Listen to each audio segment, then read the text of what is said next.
जय शनिदेव महाराज। सभी भक्तों का मेरे इस पावन चैनल में हार्दिक स्वागत है। आज के इस पवित्र शनिवार के दिन हम सुनने जा रहे हैं शनिवार व्रत की महिमा और पौराणिक कथा, जो हजारों वर्षों से चली आ रही है। कहते हैं कि शनिदेव न्याय के देवता हैं। वे कर्मों के आधार पर हर जीव को उसका फल देते हैं, लेकिन जो भक्त श्रद्धा, भक्ति और सच्चे मन से व्रत करता है, उस पर शनि महाराज की विशेष कृपा होती है। आज की इस कथा को सुनने से आपके जीवन में आ रही रुकावटें दूर होंगी, घर परिवार में सुख शांति बढ़ेगी और शनि दोष भी शांत होता है। तो आप सभी भक्तजन अपने मन को शांत करें, अपने हृदय में शनि महाराज का ध्यान करें और भक्ति भाव के साथ शनिवार व्रत की पवित्र कथा को सुनने के लिए तैयार हो जाएं। आइए शुरू करते हैं शनिदेव की शुभ कथा। जय शनिदेव महाराज। एक समय सूर्य, चंद्रमा, मंगल, बुध, बृहस्पति, शुक्र, शनि, राहु और केतु, इन ग्रहों में आपस में झगड़ा हो गया कि हम सब में सबसे बड़ा कौन है। सब अपने आप को बड़ा कहते थे। जब आपस में कोई निश्चय न हो सका तो सब के सब आपस में झगड़ते हुए इंद्र के पास गए और कहने लगे कि आप सब देवताओं के राजा हो, इसलिए आप हमारा न्याय करके बताओ कि हम नवों ग्रहों में सबसे बड़ा कौन है। राजा इंद्र इनका प्रश्न सुनकर घबरा गए और कहने लगे कि मुझ में यह सामर्थ्य नहीं है जो किसी को मैं छोटा या बड़ा बता सकूं। मैं अपने मुख से कुछ नहीं कह सकता। हाँ, एक उपाय हो सकता है। इस समय पृथ्वी पर राजा विक्रमादित्य दूसरों के दुखों का निवारण करने वाले हैं, इसलिए तुम सब मिलकर उन्हीं के पास जाओ, वही तुम्हारे दुखों का निवारण करेंगे। ऐसा वचन सुनकर सभी ग्रह देवता चलकर भूलोक में राजा विक्रमादित्य की सभा में जाकर उपस्थित हुए और अपना प्रश्न राजा के सामने रखा। राजा उनकी बात सुनकर बड़ी चिंता में पड़ गए कि मैं अपने मुख से किसको बड़ा बताऊं, किसको छोटा बताऊं।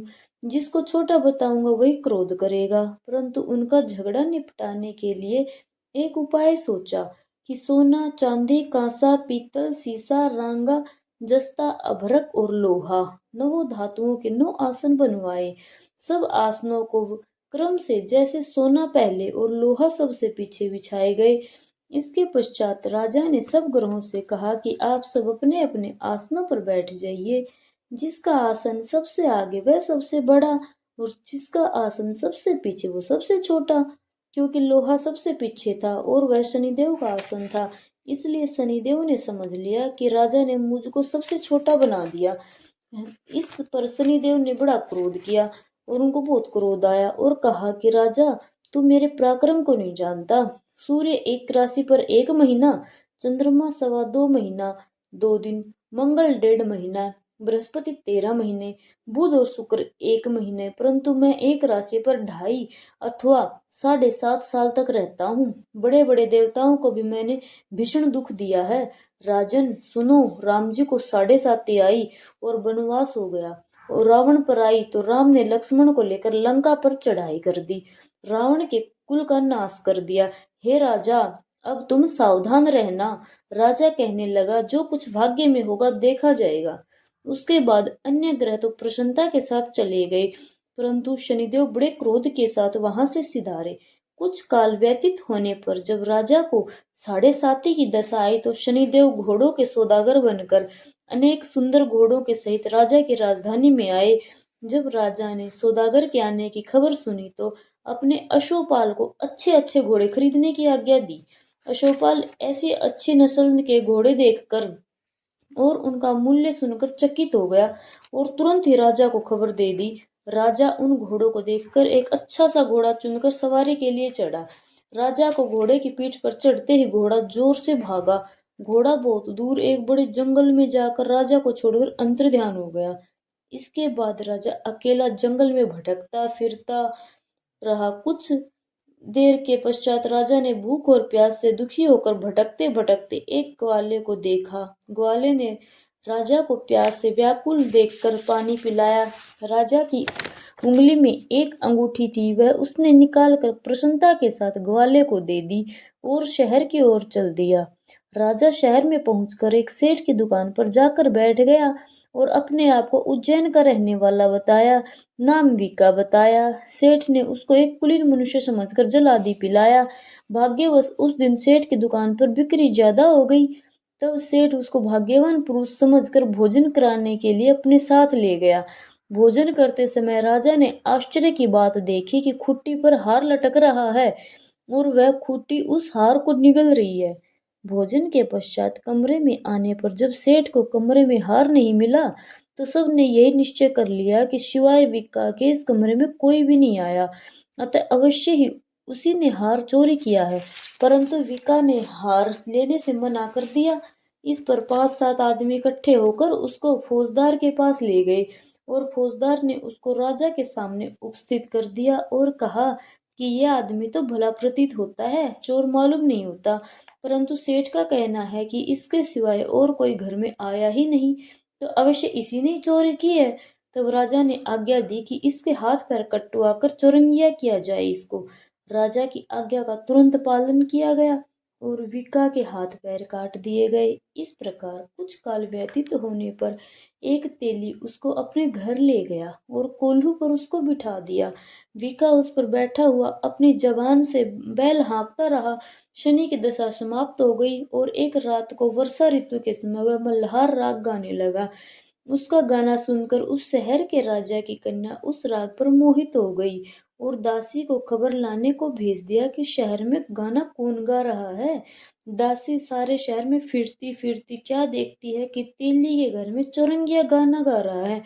दासी ने महल में आकर राजकुमारी को सब वृतांत सुना दिया। बस उसी क्षण राजकुमारी ने अपने मन में प्रण कर लिया, चाहे कुछ भी हो, मुझे इस चौरंगिया के साथ ही विवाह करना है। प्रातः काल होते ही जब दासी ने राजकुमारी को जगाना चाहा तो राजकुमारी अनशन व्रत लेकर पड़ी रही। तब दासी ने रानी के पास जाकर राजकुमारी के न उठने का वृतांत कहा। रानी ने तुरंत ही वहां पर आकर कुमारी को जगाया और उसके दुख का कारण पूछा, बेटा क्या हुआ? तो राजकुमारी ने कहा कि हे माता जी, मैंने यह प्रण कर लिया है कि तेली के घर में जो चौरंगिया है उसी के साथ ही विवाह करूंगी। माता ने कहा, पगली ये क्या बात कर रही है तू? तुझको किसी देश के राजा के साथ परिणया जाएगा, तेरा विवाह अच्छे से किया जाएगा। कन्या कहने लगी कि माताजी, मैंने अब प्रण कर लिया है, मैं अपने प्रण को नहीं तोड़ूंगी। माता ने चिंतित होकर यह बात राजा को बताई। तब महाराज ने भी आकर उसको समझाया कि मैं अभी देश देशांतर में अपने दूत भेजकर सुयोग्य रूपवान एवं बड़े से बड़े गुणी राजकुमार के साथ तुम्हारा विवाह करूंगा। लेकिन वो अपनी जिद पर अड़ी रही। उसने कहा, पिताजी मैं अपने प्राण त्याग दूंगी, परंतु दूसरे से किसी और से विवाह नहीं करूंगी। इतना सुनकर राजा ने क्रोध से कहा, यदि तेरे भाग्य में ऐसा ही लिखा है तो जैसी तेरी मर्जी वैसा कर, हमारा क्या।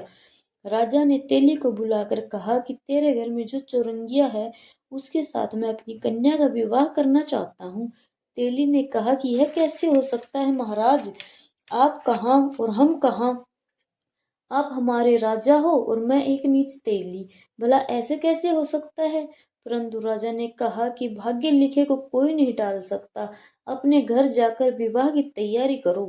राजा ने उसी समय तोरण और वंदनवार लगवाकर अपनी राजकुमारी का विवाह चौरंगिया विक्रमादित्य के साथ कर दिया। रात्रि को जब विक्रमादित्य और राजकुमारी महल में सोए हुए थे तो आधी रात के समय शनिदेव ने विक्रमादित्य को सौंपन दिया कि राजा कहो, मुझको छोटा बताकर तुमने कितना दुख उठाया। राजा ने क्षमा मांगी। शनिदेव ने प्रसन्न होकर विक्रमादित्य को हाथ पैर दे दिए। तब राजा ने कहा, महाराज मेरी प्रार्थना स्वीकार करें, जैसा दुख आपने मुझे दिया है वैसा किसी और को न देना।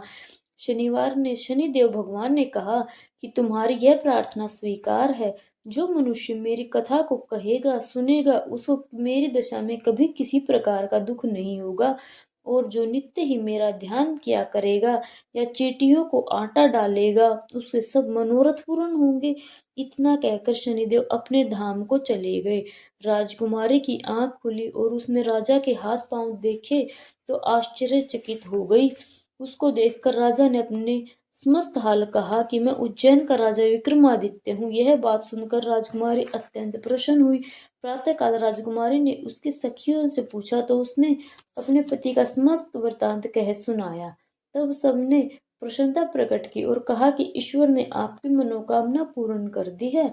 जब उस सेठ ने यह सुना तो वह विक्रमादित्य के पास आया और राजा विक्रमादित्य के पैरों पर गिरकर क्षमा मांगने लग गया। आप पर मैंने चोरी का झूठा दोष लगाया, अतः आपको मुझे जो चाहे दंड दे दो आप। राजा ने कहा, मुझ पर शनिदेव का कोप था, इसी कारण यह सब दुख मुझको प्राप्त हुआ। इसमें तुम्हारा कोई दोष नहीं है भैया। तुम अपने घर जाकर अपना कार्य करो। सेठ बोला कि मुझे तभी शांति होगी जब आप मेरे घर चलकर प्रीतिपूर्वक भोजन करोगे। राजा ने कहा, जैसी आपकी मर्जी हो वैसा कर लो भाई। सेठ ने अपने घर जाकर अनेक प्रकार के सुंदर भोजन बनवाए और राजा विक्रमादित्य को प्रीति भोज दिया। जिस समय भोजन कर रहे थे, एक अत्यंत आश्चर्य की बात सबको दिखाई दी। जो खुट्टी पहले हार निगल गई थी, अब वह हार उगल रही है।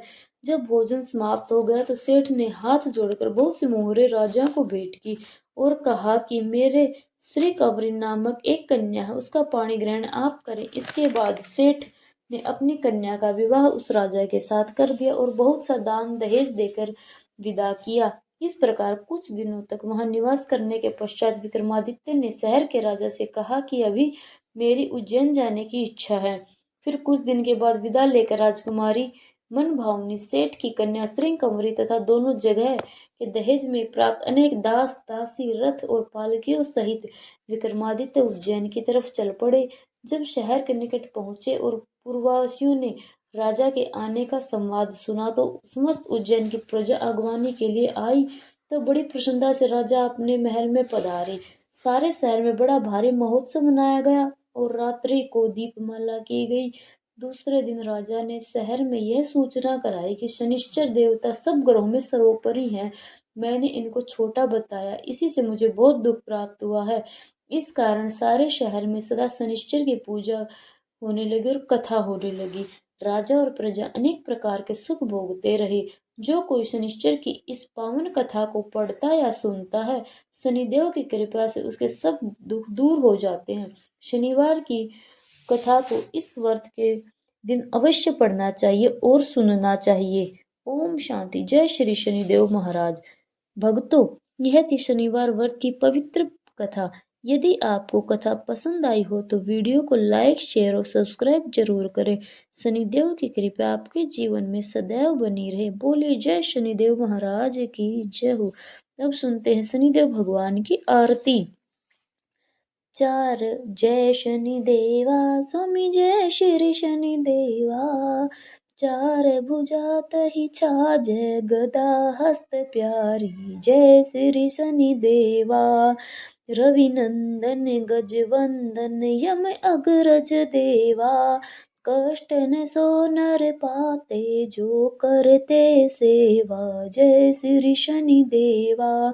तेज अनर तुम्हारा स्वामी सहा नहीं जावे। तुमसे विमुख जगत में सुख नहीं पावे जय श्री शनि देवा। नमो नमः रवि नंदन सब ग्रह सिर ताजा बंशीधर यश गावे। रखियो प्रभु लाजा जय जय श्री शनि देवा। जय श्री शनि देवा स्वामी जय श्री शनि देवा। चार भुजा तहि छाज गदा हस्त प्यारी जय श्री शनि देवा। बोलिए शनिदेव महाराज की जय हो।